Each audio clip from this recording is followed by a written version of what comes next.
Hello mates, welcome to mixographic film map. ഇന്ന് ഞാൻ നിങ്ങൾക്ക് മുന്നിലെത്തിയിരിക്കുന്നത് ഒരു ബോട്ടിലിൻ്റെ കഥ പറയാനല്ല, ഒരു അപ്ഡേഷൻ. അതായത് ഞാൻ ഈ മദ്യത്തെക്കുറിച്ച് ചാനലിൽ ചെയ്യുമ്പോൾ മദ്യത്തിനെ കുറിച്ച് എന്തെങ്കിലും ഒരു അപ്ഡേഷൻ വന്നാൽ, നമ്മുടെ നാട്ടിൽ വന്നാൽ അത് നിങ്ങൾക്ക് മുന്നിൽ പറയാൻ വേണ്ടി. അപ്ഡേഷന് പുറമെ എൻ്റെ ചാനലിൻ്റെ ഉദ്ദേശം അത് ഞാൻ പലപ്പോഴും വീഡിയോസിൻ്റെ ഫ്രണ്ടിലായി പറയാറുണ്ട്. എന്നാലും അതിനൊരു ക്ലാരിറ്റി വരുത്താൻ വേണ്ടിയിട്ടാണ്. ഈ രണ്ട് കാര്യങ്ങൾക്ക് വേണ്ടിയിട്ടാണ് ഇന്ന് ഞാൻ നിങ്ങൾക്ക് മുന്നിലെത്തിയിരിക്കുന്നത്. നിങ്ങൾ പലരും കേട്ടു കാണും, കേരള സർക്കാർ പുതിയൊരു നിയമം വരുന്നുണ്ട്. കാലിക്കുപ്പികൾ തിരിച്ചു കൊടുത്താൽ 20 രൂപ തിരിച്ചു കിട്ടും. അതിനെക്കുറിച്ച് ചെറുതായിട്ടൊരു ക്ലാരിഫിക്കേഷൻ, അതിന്റെ വ്യക്തമായ ഒരു പ്രൊസീജിയേഴ്സ് പുറത്തു വന്നിട്ടില്ല.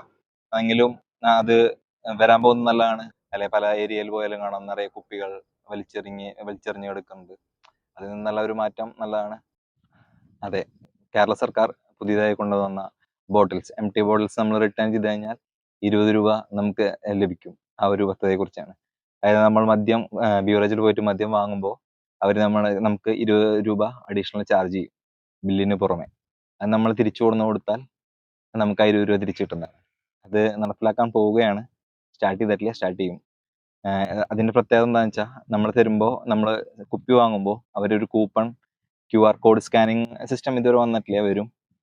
ഒരു കൂപ്പൺ നമുക്ക് വരും. ആ കൂപ്പൺ അല്ലെങ്കിൽ ഒരു സ്റ്റിക്കർ ആ ബോട്ടിൽ ഒട്ടിക്കും. നമ്മൾ മദ്യപിച്ചതിന് ശേഷം ആ ബോട്ടിൽ തിരിച്ചു കൊടുത്താൽ നമുക്ക് അവർ ആ 20 രൂപ തിരികെ തരുന്നതായിരിക്കും. ഈ സിസ്റ്റം ആദ്യമായി പ്രാബല്യത്തിൽ കൊണ്ടുവന്നത് തമിഴ്നാട് സർക്കാരാണ്.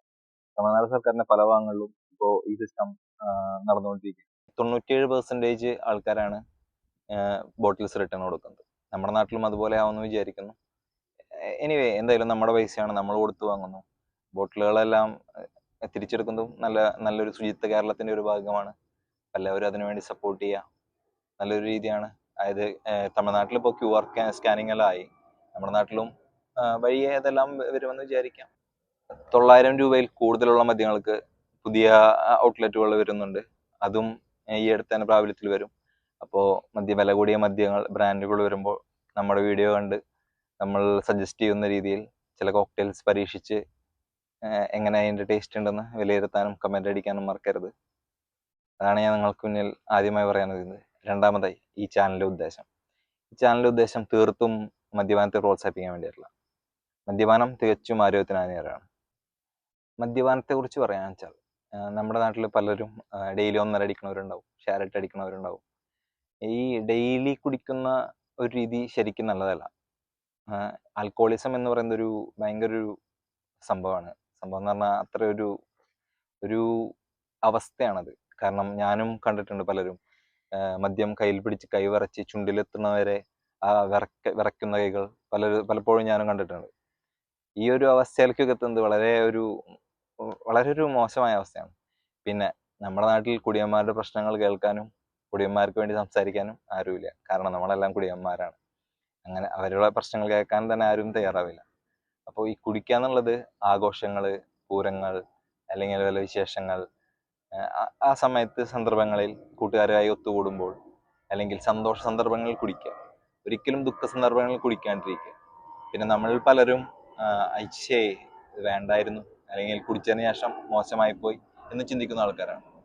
ഈ ചിന്തകൾ എനിക്ക് വരെ ഉണ്ടായിരിക്കണ്ടാവും, നമ്മൾ പലർക്കും ഉണ്ടായിട്ടുണ്ടാവും. പക്ഷെ അതിനുശേഷം അത് റിയലൈസ് ചെയ്തതിനു ശേഷം പിന്നീട് അങ്ങനത്തെ ഒരു അവസ്ഥ വരാണ്ടിരിക്കാൻ നോക്കുക. അല്ലെങ്കിൽ സംഭവിച്ചു അത് വിട്ടുകളഞ്ഞ് ഇനി അങ്ങനത്തെ ഒരു അവസ്ഥ വരാതിരിക്കാൻ അതെത്രത്തോളം കുടിക്കാതിരിക്കാൻ ശ്രമിക്കുക. അതാണ് ബെസ്റ്റ്. പിന്നെ കുടിക്കുമ്പോൾ കുടിക്കുന്നതായ രീതിയിൽ കുടിക്കുക. ഇപ്പൊ എല്ലാ രാജ്യങ്ങളും, നമ്മുടെ നാട്ടിൽ മാത്രമല്ല, വീട്ടിലെല്ലാവരും എല്ലാ നാട്ടിലും കുടിക്കണവരുണ്ട്, അടിച്ച് ഫിറ്റായി കിടന്ന് ഉറങ്ങണവരുണ്ട്, റോഡ് സൈഡിൽ എടുക്കുന്നവരെല്ലാവരും ഉണ്ട്.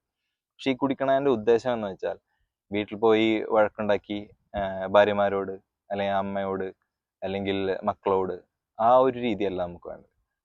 ഈ കുടിക്കാം, അത് വല്ലപ്പോഴും, ഞാൻ മുന്നേ പറഞ്ഞതുപോലെ സന്തോഷ സന്ദർഭങ്ങളിൽ അല്ലെങ്കിൽ വിശേഷങ്ങൾ, അതാണ് ഏറ്റവും ബെസ്റ്റ്. ഇത് പറയാൻ ഞാൻ ആരാണെന്ന് ചിന്തയോ നിങ്ങളിൽ പലരും. ഞാനും ആരുമല്ല, ഞാൻ നിങ്ങളെ പോലെ ഒരു മനുഷ്യൻ. ഇതിനെക്കുറിച്ച് കുറച്ച് പഠിച്ചു പോയി, അവിടെ നിന്ന് ഇവിടെ നിന്നല്ല. അതുകൊണ്ട് മാത്രം നിങ്ങളുടെ മുന്നിൽ ഇത് അവതരിപ്പിക്കുന്നു. അതെ, എല്ലാ ബോട്ടിലുകൾക്കും ഒരു കഥ പറയാനുണ്ട്. അതുപോലെ എല്ലാ ബോട്ടിൽ കുടിക്കുന്നവർക്കും ഒരു കഥ പറയാനുണ്ട്. അത് കേൾക്കാൻ മിക്കവരും ഉണ്ടാവാറില്ല.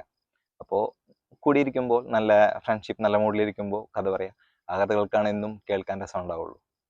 എനിവേ, അടുത്തൊരു ഫിലിം സീനിലെ അടിമോടുമായി കാണും വരയ്ക്കും mixographers, stay happy, stay safe, stay tune.